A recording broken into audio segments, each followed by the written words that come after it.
Good afternoon, everybody. Thank you for attending our session. So my fellow panelists are coming up the stage.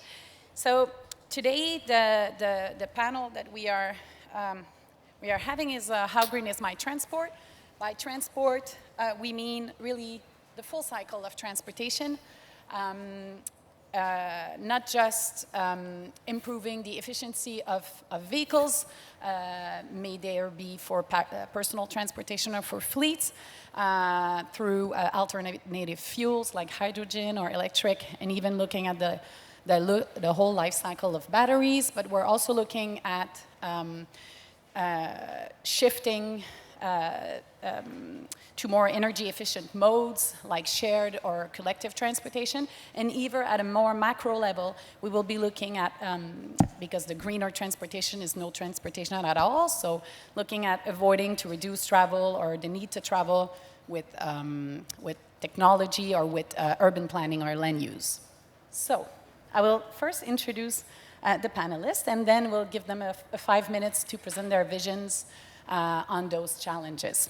So first one is Arnab Chatterjee.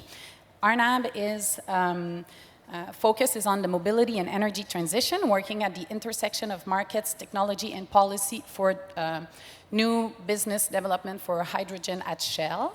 As a manager, over the last 5 years, Arnab has looked at improving mobility efficiency at a system level, leading hydrogen strategy and building up the EV charging network in the US. Most recently, he has been looking at how heavy-duty vehicles may transition to zero-emission fleets and has been building 3 heavy-duty hydrogen refueling stations in Los Angeles.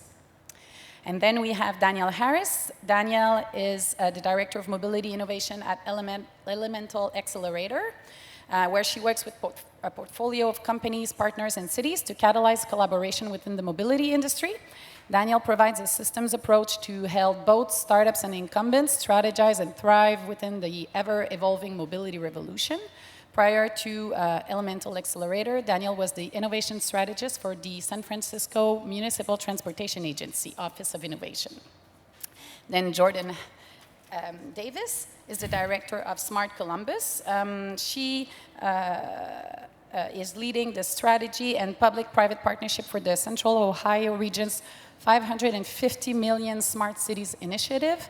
She was instrumental in Columbus becoming the sole winner of the U.S. Department of Transportation Smart Cities Challenge in 2016, and since has managed the upstart of a new joint venture for the region focused on realizing a connected, autonomous, shared, and electric transportation ecosystem that improves people's lives. Jordan oversees an aggressive electric vehicle adoption program, shared mobility growth plan, autonomous vehicle deployment, and a dynamic corporate engagement portfolio. And finally, we have David Hartmann. He is the Senior Vice President Growth Venture at Covestro, which is the chemical arm of Bayer, which was the chemical arm of Bayer, sorry.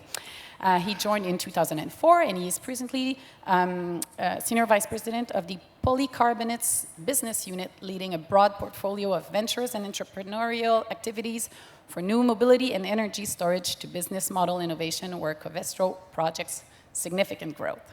So we will start with you, Arnab. Thank you, and thank you for the great introduction.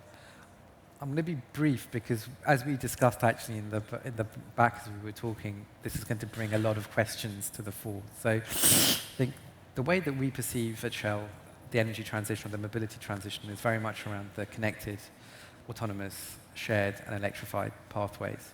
And we look at it from a systems perspective. So in that regard, I've been lucky enough to work both on the electric pathways through battery and battery charging, as well as through the hydrogen electric pathways through the hydrogen and power supply chain and energy supply chain. So I think one of the things that we need to always consider is where are the biggest impacts with respect to non-attainment communities, with respect to carbon dioxide reduction, and with respect to zero emissions at the tailpipe. In order for us to make this transition be effective, it needs to be sustainable economically, and it needs to be sustainable in the long run. So most recently, as we just we're talking about, and you've heard my colleague, I think, just earlier, that one of the regions or the segments that are particularly interesting for us are transit, so buses, and how do we ensure that buses can work effectively. A bus will take up the space of about 80 cars in terms of number of people it can move around. So for us, buses is rather critical. And the other piece is heavy duty. So just being very local, in California, there are about 350,000 heavy-duty trucks and about 35,000 in the LA basin. In order for us to decarbonize that and to get to a zero-emission narrative, we really need to be thinking about hydrogen from an energy density, flow rate, and zero-emission pathway. We're seeing those costs coming down now. We're encouraging policy directives that ensure technology agnosticism, and I think one of the opportunities today is to share that part of the critical discussion around fleets that is often forgotten in the very relevant hype around personal transportation. Let me pause there. Yeah, thank you. Danielle? All right. So yeah, I'm with Elemental Accelerator. We're actually a nonprofit incubator that works with companies. And I would say, in my previous hat, I always said that innovation is 20% strategy, 80% therapy. So I think there's a lot of brilliant people here at the conference, and we all have, for the most part, a technical background, right? And I think I'm pretty explicit on my Twitter and on my LinkedIn. Like, I'm about this soft and squishy things. Like, I'm about people and really listening to hearts and minds. And so I think, we're having all these debates about data and getting access to, everybody's privacy and all those types of different things. And really, we're not mining the richest sources of information, which is really the people that we're trying to help. My background is actually in city planning, and it's with a focus in community design. Previous to coming into innovation, I really worked with low-income communities to really understand what their pain points were, getting from A to B. And so for me, it's very much how do we tune into the people that are around us? And the biggest thing is, can we seek out why? I think we really are going to move the transport system into a greener field if we're all curious. I think we all have hypotheses about why people are not taking the bus, why people are not getting on a bike, and I think the reality is, how many of you guys have biked in these communities? How many of you guys have been on a bike, been on a bus? How many of you guys have really walked the streets at night? And those are the kind of the stories that I experience. I think I see Kirby here from the city of Oakland, and when they were doing their bike plan, they found that 60% of bicycle citations that happen to black males. They don't feel comfortable biking because they're getting harassed. We just had a conversation about Nia Wilson, a young black woman that was on the platform at MacArthur BART. And she was stabbed, and she passed away, and she did everything that she was supposed to do. And so I think there's a big conversation about why are we not talking to people about their experience. So I have, one of our programs is we have a go-to-market program where we have companies come in and do market intelligence, and they're actually charged to do 100 interviews with potential customers, and that really they're going to test their hypothesis and understand why their product is not reverberating with their customer base and figure out how to pivot it. We should be doing the same thing within the transport system. Why are you not using the bike lanes that we're providing? Why are you not taking the bus that we're providing service for? So I think a lot of it is like, we have all the bells and whistles here in this room today. I really believe that. I think we have all the sensors, we have all the data, but for the most part, we need to understand why are people not using the things that we want. And I think for everybody in this room, we're all charged and we're interested in efficiency. People are not interested in efficiency. They want to get home, they want to see their babies at night. Okay, my mom, she has a walker. She really wants to figure out how she can still maintain her lifestyle without all the stress of having to navigate really an inconsistent sidewalk. And I think a lot of that is something that we all need to clue into our hearts and minds and really be empathetic to the people that we're saying that we want to help. Awesome. Very diverse panelists, points of view. Very interesting. Yeah. Go ahead, Jordan. Great. So my name is Jordan Davis. It's great to be here with you. I think what we're working on is a convergence between Danielle's priorities and Arnab and where the industry's going. And how do we start to implement it at a systems level across our region? So the Columbus region is the largest city in Ohio, surprisingly. And we are the fastest growing city in the Midwest. We're bigger than we ever have been, and as we're anticipated to grow by another 1 million more people, we are going to experience challenges and problems that our community has never wrestled with before.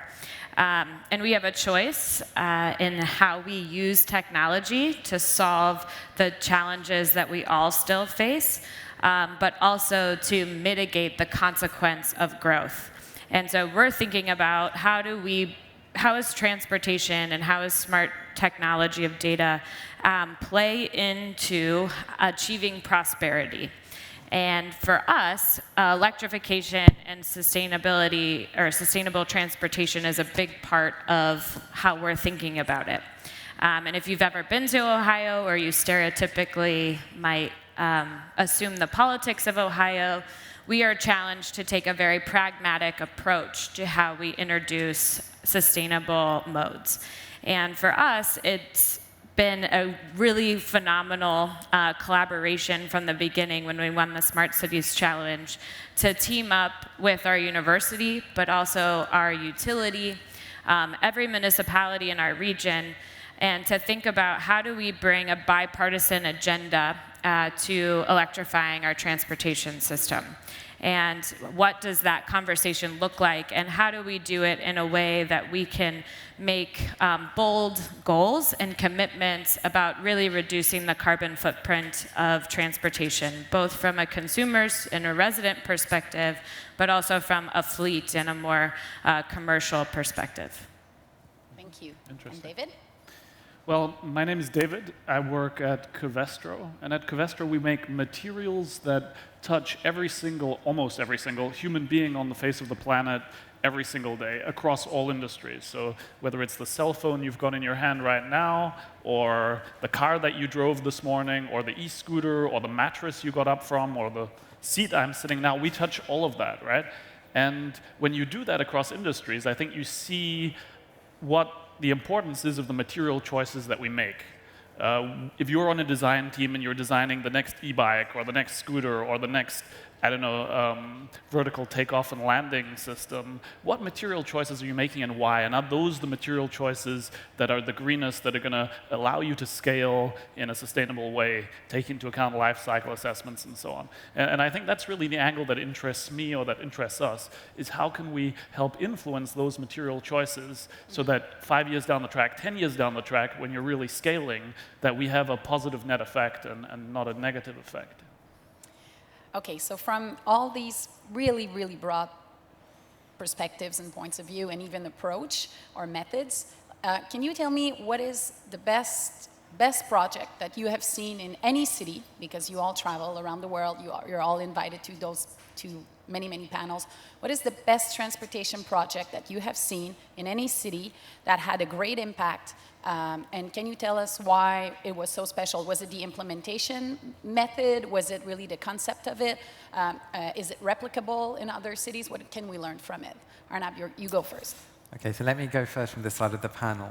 I'm going to talk a little bit about hydrogen electric because of the way that it is scaled effectively in Germany, and also because of the way that it is targeted not only a economically advantaged community, but spreading into a much more diverse set of users.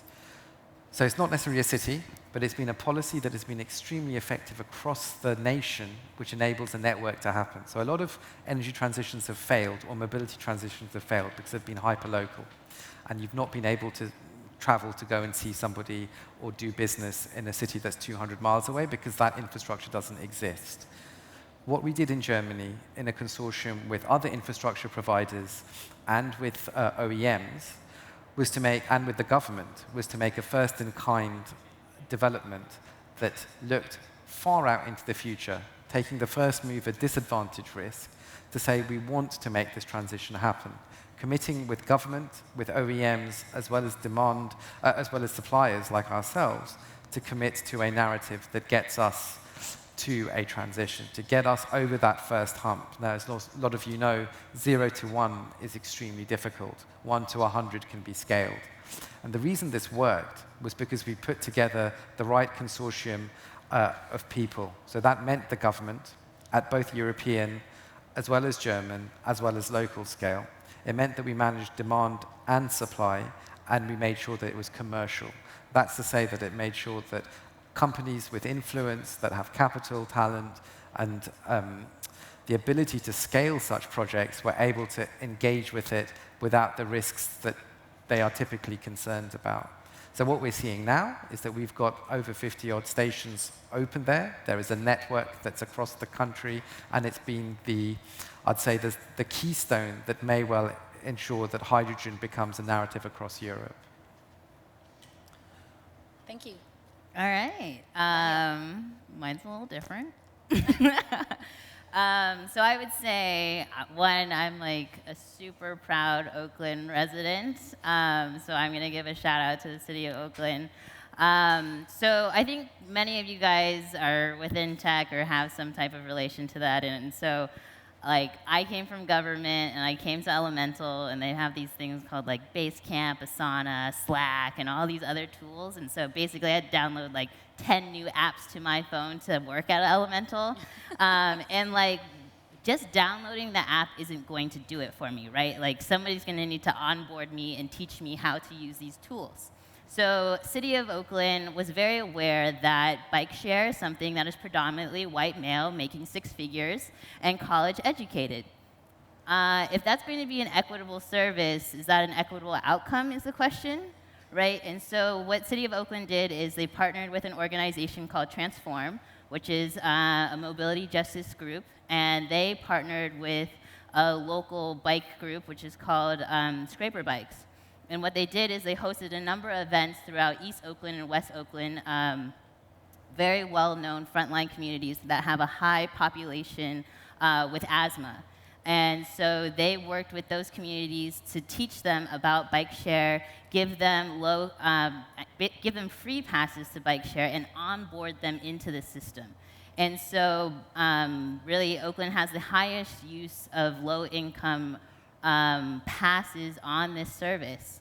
And so if that's the way that you really want to green your transport system, like that is how you're going to get the most amount of people with the most amount of impact, because these are the neighborhoods that are most affected, right? And so I think many people, when I was doing city planning in the city in San Francisco, people would say, we don't want those bike lanes because they're not for us. And so you need to create a situation where people have a sense of ownership within their community. And so Bike Share for All really created that and actually grew a very, very vocal population of folks, which is typically not your man in Lycra. So I think for me, that's a really big project that really touched my heart. And I'll give an example. I have a roommate, and she would literally drive 1.5 miles to go to work every day, and it was completely flat. And I was like, Sam, you cannot continue to do this. You're driving me crazy. Because then she would come home and complain to me about finding parking, right? So then I was like, okay, fine. So I was like, we'll wake up early. I walked her to the bike share station. I biked her to work several times. And then she was like, oh my God, I lost 5 pounds.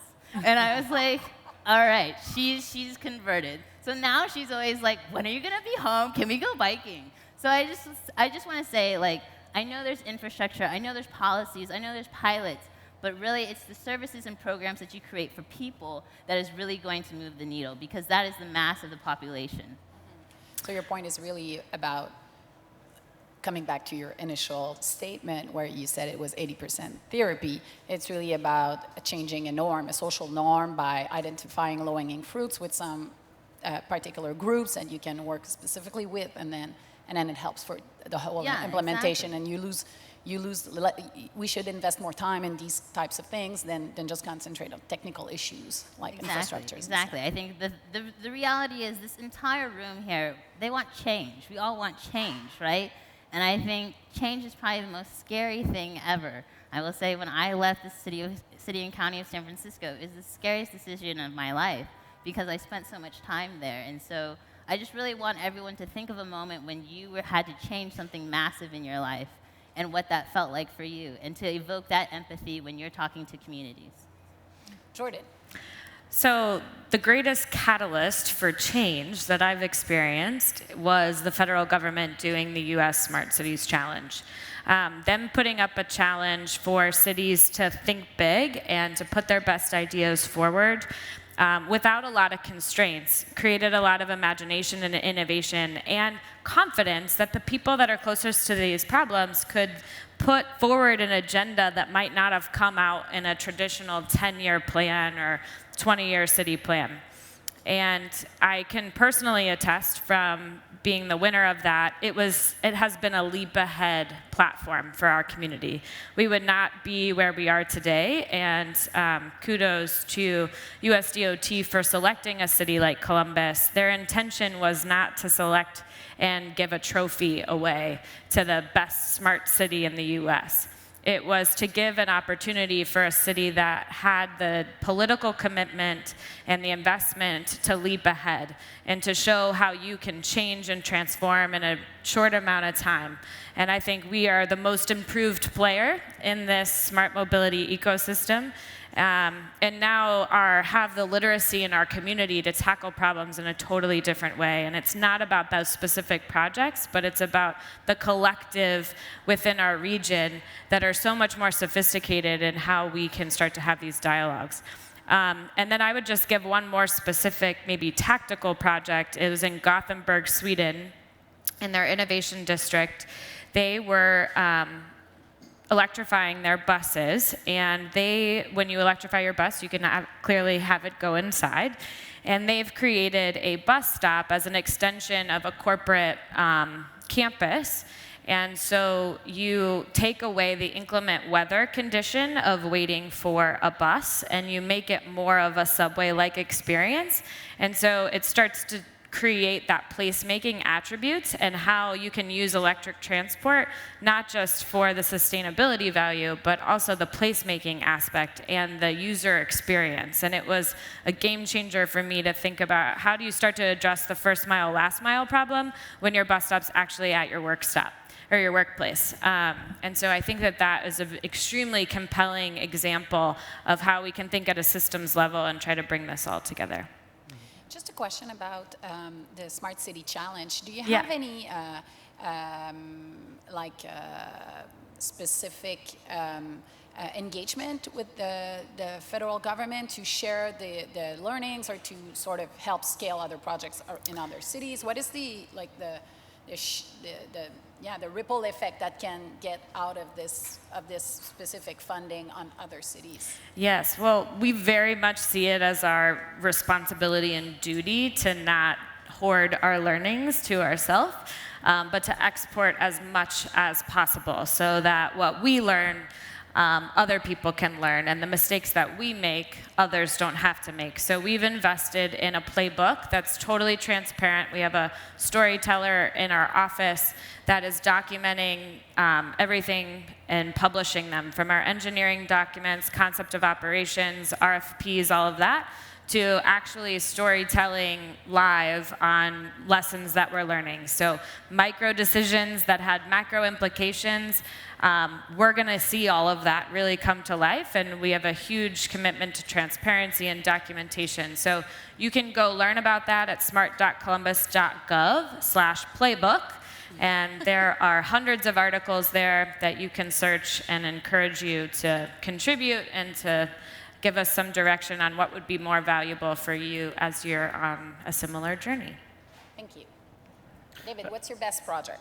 You're based out of Shanghai, I should have mentioned. Yeah. You're based out of Columbus, obviously, yes. And you two from San Francisco, right?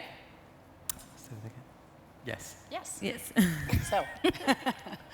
So I think what's interesting is you guys talked a lot about systems and people, right? Danielle, for you, it's more about people, right? Arnab, more about systems, right? And I think I have good stories in my head about both. I've been in Shanghai on and off since I was about 14, 15 years old, so mid-90s, and to see it change from predominantly bicycles, no cars, to predominantly Volkswagen Santanas, taxis, no bicycles, no subway. The only high-speed train was airport to a very inconvenient place, almost downtown, but not quite, to today, you know, where you can crisscross the city in subways. We have dockless bikes everywhere. High-speed train takes me in 5 hours to Beijing, or in 40 minutes to Ningbo, or wherever I want to go, right? And I think that's a good example of systems at work where you can really drive change over a 15, 20-year period and completely revamp an infrastructure and then the behavior of the people. But I think it's the people examples that inspire me the most. And we've been involved in a couple of projects over the last decade, one of which was Solar Impulse. Does anybody here know about Solar Impulse? You put up your hand. So Solar Impulse came from a gentleman called Bertrand Piccard. Piccard is probably a famous name. One of his relatives, I think either his father or his uncle, went to the deepest place in the ocean with the bathysphere, right? And he's an explorer, and he came in with the concept of flying this solar plane around the world, right? And seeing the people arrive to watch the plane land as it went on its stops, to see how they used materials to tackle their problems and find solutions. And these guys are sitting in a cramped cockpit for sometimes 40 hours at a time, right? In very different temperature conditions. And seeing these people go through that kind of hardship and inspiring, giving a kind of a glimpse at what the future could be like, and inspiring. And I think that comes down to these people stories. We do something very similar at the moment with Sonnenwagen, which is a solar car challenge that runs through Australia. And there was a photo on LinkedIn, I think 2 weeks ago. They just finished their run, and it was, you know, their van out in the middle of the Australian outback at night, stars in the sky, the solar car there in the foreground. And it's like, yes, this is not mass transit, right? But it's an inspiration for how things could be, and it's these kind of images that move people to look in different places. It's very interesting coming from somebody who's really coming from a really technical background with looking how do we get materials more efficient, that finally your best project is again something that really was looking at changing the norm, a social norm with inspirational projects. So really interesting. I think with the time that we have left, I see that we are a little bit tight on the time. Maybe we'll skip to the last question. If we do succeed in changing the norm and changing how transportation is operated and is funded and is implemented and even conceived, how do we make sure that it is even more equitable to so many, to the users, but also to the people that, including the thinkers and the doers. So we had the discussion before the panel, and this was a really hot issue. So maybe I'll start with you, Danielle, just to change a little bit the order. Yeah, for sure. So at Elemental, we believe in something called place-based innovation. So we're very focused on cultivating a network within the community of wherever our companies are planning to have a demonstration project, be that in Honolulu, where we're based, in California. So an example would be Mayor Tubbs in Stockton, California is a very outspoken mayor in terms of working with his community to cultivate a green jobs economy. And so one of the things that we did, Mayor Tubbs is also a city planner, which is great. And so what we did is we brought a bunch of the startups that had applied to our accelerator to Stockton to have them basically give an idea of what the solution that they're proposing. We call this community marketplace. And so instead of a bunch of startups going to government to pitch to them, I remember those days at the Office of Innovation, we went to the community directly and we asked them, do you guys have any of these problems? Because these are the solutions that we have available. And then they were very clear to us, and they're like, we don't have that problem, but we definitely have, getting kids to school. That's a huge problem for us. In Stockton, they have a lot of trucking that happens, and so we had an electric truck that was involved in our due diligence process. So that's another way of it. Something else that's really close to my heart is if you have incomplete stories, you will have incomplete solutions. And so the biggest thing for me when I was at the Office of Innovation is I really went out and I talked to as many people internally within my organization. Actually, the Office of Innovation would always do these crazy things and host these workshops.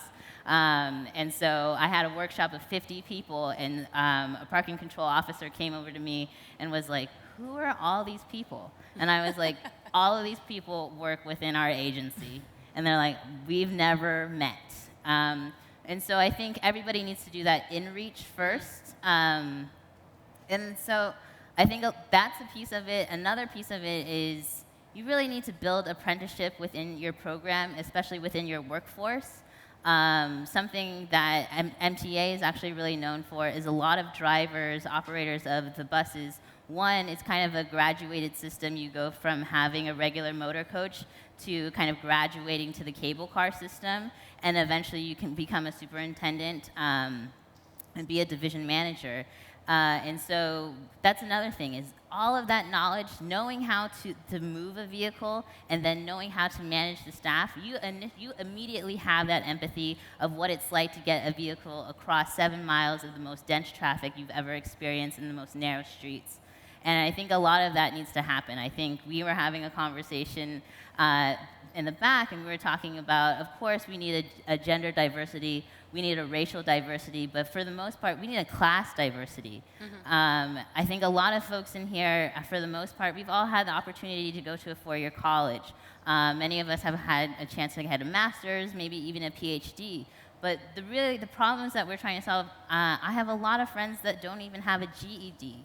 And when we talk to them about, I have friends that are recently released, and so they've been in jail for 5 years, and they're not even aware of what Uber and Lyft is. They're not even aware of all these new tech tools that are available. And so it's really meeting people where they are. That's what's going to move the needle. That's what's going to make things equitable. Something that was really devastating for me was Afrotech came to Oakland, and they had this great event, and it was so beautiful for me. And then I ended up walking in, meeting somebody, and he was trying to raise funds for a community group, and I was kind of like, I don't have any cash. Do you have like Venmo, Cash App? And he's like, I don't even know what those are. And so it's like we've had this great brain trust come to, I think that's true for all conferences. We all plop down, we have these great brain trusts come in with all these great ideas, and it's like, who are you sharing them with? Like, honestly, I love every single one of you. Jordan is always like, I was a finalist for the Smart Cities Challenge. Jordan got it. I love it when she rubs it in my face. But I think that's the thing. It's like we need to share our stories beyond this room. Like, I love all of you guys, but I'm really tired of talking with you. I think for the most part, hey, Sabrina. I think for the most part, we all agree, and we're all like, yes, we need to be more efficient. But it's like, it's your grandmother that doesn't agree, right? Like, I'm trying to get Grandma Ida to ride a scooter. That's not going to happen, And so it's like you need to be talking to the people that are not in this room if you really want to move the needle. Arnab, you want to piggyback on this because you had similar thoughts? So I'm not going to repeat, I think it was an excellent discussion around this, but I'm going to make this a bit more global. So I know we're focused in LA, but these problems are global, and they need to be solved in a global way that doesn't move the solution from the global north to the global south, which is one of the things that I'm lucky enough to work in a company that considers this at the core of its strategy and how we think about it. So I'm going to give an example around what's going on in Mumbai, actually, which is around how you start to create from a grassroots up bike lanes and getting people to get onto bikes. So we're not supporting this directly, but by the fact that this is happening, that there's a groundswell of support to go in a very unorganized space without any of the support that is articulated for Oakland or other areas, but you're having that happen by the necessity of people having to move around. We're starting to see that we need to engage in the next generation of technology solutions and mobility solutions. So if the only thing that is considered in developing world are solutions that are, let's say, one step removed from what is the state of the art, we're never going to make the impacts that are needed from a climate change or from a local air quality perspective. The air quality in Delhi at the moment is worse than the air quality due to all of the forest fires and so on that's been happening in California, yet it gets very little attention in this part of the world. So Delhi is now thinking about going to a hydrogen narrative because the grid is extremely fragile, in fact, not that dissimilar to what's going on in California. And I'd just like to encourage us as a community here who are empowered to actually make some of these choices to consider this at a systems level. I very much agree that we need to look in and have complete stories, and that's one of the pieces that I think is a really great take-home for all of us, to make sure that we have the right solutions. But I also think we need to make sure to be fully equitable, that we're thinking about what the global solution is.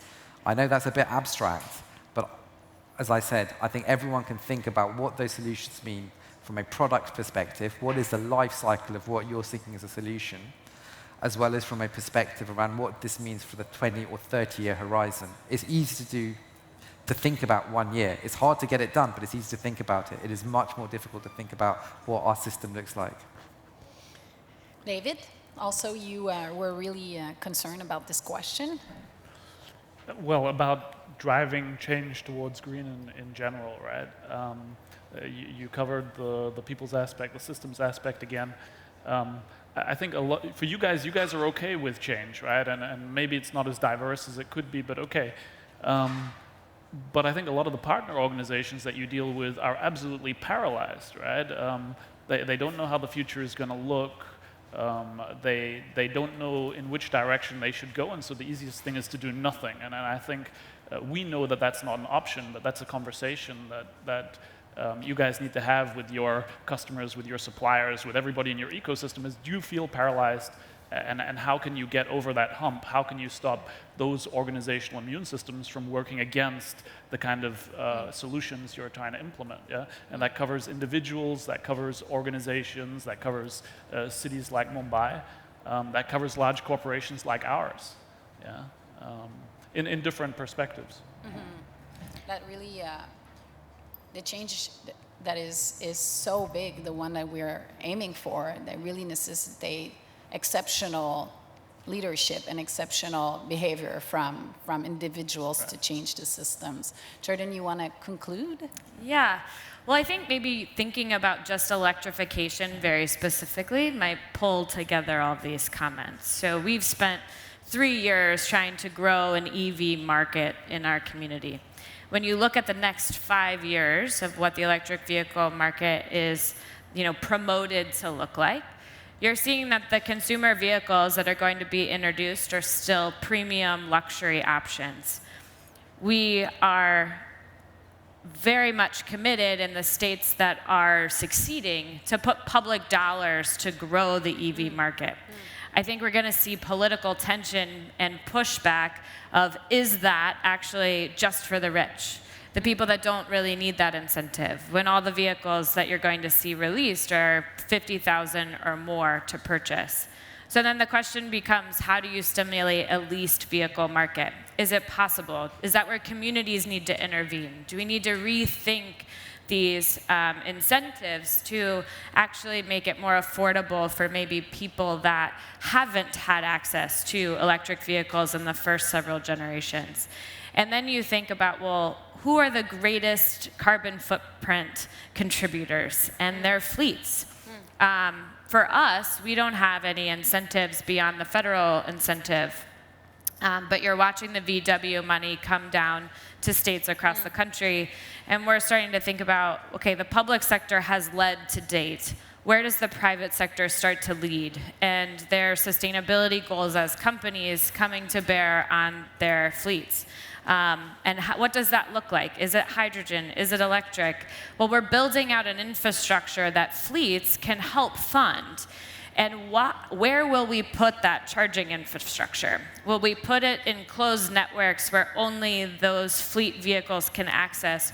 Or will we make decisions to partner with the community to bring them to areas where long-term that access contributes to the equity of the system?